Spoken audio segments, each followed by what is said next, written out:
The Apprentice, written and read by Ken Johnson. Episode 5.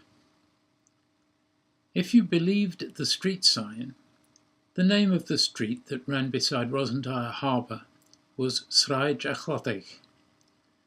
The original nameplate, Shore Street, had been painted over and later removed altogether by the fervent nationalists of the late 1950s.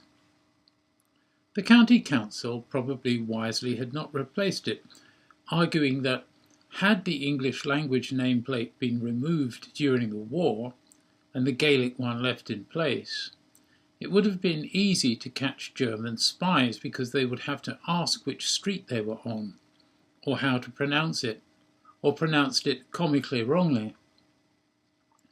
Actually, during the war, the English language nameplate had indeed been removed and not a single German spy had been detained as a result. Somewhere there is the gun barrel of a Centurion tank or the fuselage of a Spitfire, made, in part, from the melted down nameplate that once gazed down upon Shore Street, Rosenthal. Theodore was walking home. As he often did, he chose to go along Shore Street beside the harbour, where he could look out to sea, watch the seagulls eating spilt curry and chips off the street, see the small boats in the harbour riding the waves, hear the bells of the boats, the waves breaking on the rocks, the honks of the birds, and the rumble of occasional aeroplanes departing Inverness Airport on the opposite side of the firth. He watched for the small passenger ferry that sailed every couple of hours from Rosenthal to Nairn, storms permitting. He thought of the way home as going the pretty way, walking for a quarter of an hour longer than necessary, in exchange for the calm that the view of the harbour conferred upon his soul after a day of difficult work. Rosenthal was too far north to benefit much from tourist traffic, but the shopkeepers on Shore Street, or Srijachlottig if you know how to say it, did their utmost to provide everything the tourists would have demanded if there were any. There was an ice cream cafe, a fish and chip shop, a post office, a grocer, a herbalist who told fortunes as a side hustle, an expensive whisky off-licence, an Indian takeaway, and a sign pointing to the railway station. Theodore was passing the post office when he heard the kerfuffle inside. He heard one voice, a male voice, cursing and hollering threats, and another voice repeating, "Don't hurt us, don't hurt us." The door flew open, and a young man ran out. He was unshaven, untidy, wearing a black bomber jacket and leather jeans, and carrying a butcher's knife in one hand and a pile of notes and coins in both.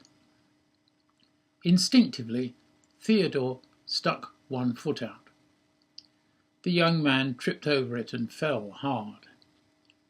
Reaching out to try to stop himself falling, he cut his hand deeply and let go the knife.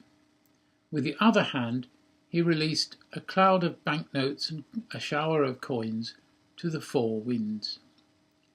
He landed face down on the pavement, shouting, "You're dead, you bastard!"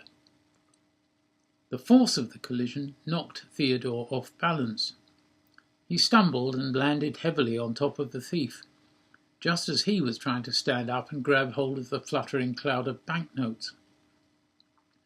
Theodore managed to kneel on the small of the thief's back and hold his wrists.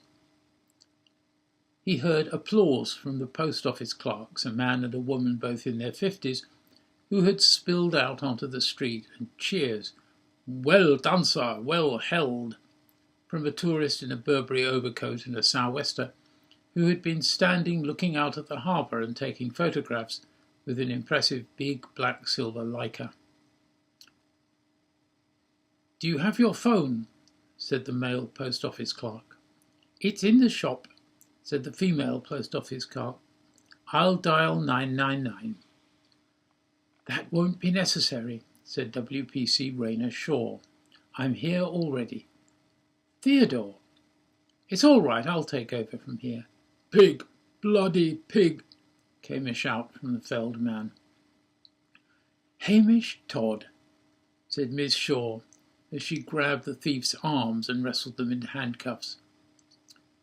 "I'd know that incoherent swearing anywhere. Now, you just lie still for a few minutes and I'll call for a van." As she found the mobile phone in a jacket pocket, she double-checked. "That is you, Theodore, isn't it?" "Yes, well spotted. How did you get here so quickly?" "I've been here for an hour or so. Coast Guard reported 2 men acting suspiciously on the ferry pier, so I hitched a ride on a prison bus going to Inverness Airport. Turned out the 2 men were civil engineers checking the stonework." The post office clerks said their thanks to WPC Shaw.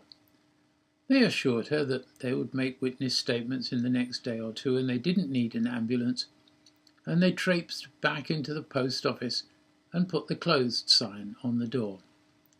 The photographer was nowhere to be seen. "You rode here in an empty seat on a busload of deportees?" Theo asked. "That must have been more fun than calling a taxi." "No."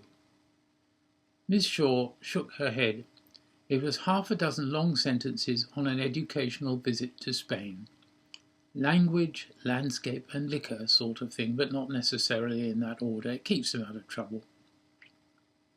"Lucky sods," Hamish railed loudly, still face down on the pavement. "When's this sodding van going to arrive? I'm getting goddamn mud up my nose." "I quite forgot." Miss Shaw turned her attention to the matter in hand. "Mr. Todd, do you want to be cautioned in English or Gaelic?" "You can pissin' say it in Siamese for all I bloody care," grunted Mr. Todd. Miss Shaw took a deep breath and recited in Siamese for half a minute or so. "That was an impressive performance," said Theo, open-mouthed in astonishment. "I'm really grateful to you for turning up so promptly. I don't think I could have held the man down for much longer." "I'm impressed too," Miss Shaw admitted. "I'd never have guessed that I'd find you moonlighting as a superhero." "Where are the bright red cape, the blue shirt and the red underpants?" "They don't fit me anymore," Theo explained. "I've lost weight." Blue lights flashing, a police car arrived and its driver helped Miss Shaw to stand Mr. Todd on his feet. "Well, Hamish Todd, what a surprise!" And load him into the back seat of the car, hollering, "Pigs, leave me alone, pigs," at the top of his voice. The car drove off, leaving Miss Shaw and Theo standing laughing on the pavement outside the post office. "On days like today," Theo surmised, "you must really enjoy your job." "I'm not allowed to do this in uniform," Miss Shaw giggled. She took her peaked cap off and kissed Theo. "We both need to cool down. Fancy a cup of coffee and an ice cream? I'm buying." "That's a very kind invitation, Miss Shaw," said Theo, "and I'd love to." "Raina. You can call me Raina even if I put my cap back on." "Where did you learn Siamese, Raina?" Theo asked as they waited for the order in the ice cream cafe. "I didn't. I'm not entirely sure that Siamese is a language at all. I was just wiggling my tongue and singing Roll Out the Barrel." The waitress, who was also the chef, the dishwasher and the proprietor, brought 2 Viennese coffees on a tray, along with 2 large glass dishes, each holding a pint or so of ice cream, covered with diced fruit.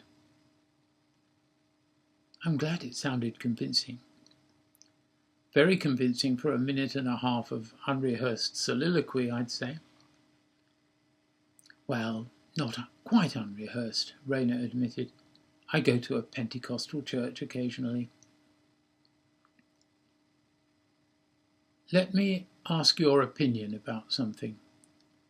Theo weighed his words and spoke with care. "You say that you occasionally go to church. My mum says I should go to church to look for a girlfriend because I haven't got one. Do you think it's a good idea?" "Oh, you never know who might come and sit beside you," said Raina. "Come to think of it, I'll be escorting the Revolt Party march tomorrow.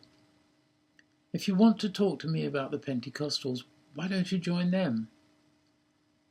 There won't be any trouble and you never know who you might meet." "I've never really paid much attention to the Revolt Party. As they're competing for my vote, I really ought to find out what they'll do if they're elected." "The first thing they'll need to do is to set light to the lake of fire again," Raina predicted, "because hell will have frozen over from bank to bank. Did you like the ice cream?" "Very good indeed." "Well," said Raina, "I have to pay the bill, put my cap back on and start wandering around the town again, telling people the time and the way to the town hall. I swear that half the people in this town have left their wristwatch at home. Tomorrow, at 6 in the evening, come wind, rain, shine or earthquake, I have to be standing in the car park of the King's Unicorn, watching half a dozen wannabe kingpins mooch quietly around the town." 6 o'clock at the King's Unicorn, Theo repeated. "Don't let them start the revolution without me. May I bring Lois Lane with me?" "No," said Raina. "She might inhibit you."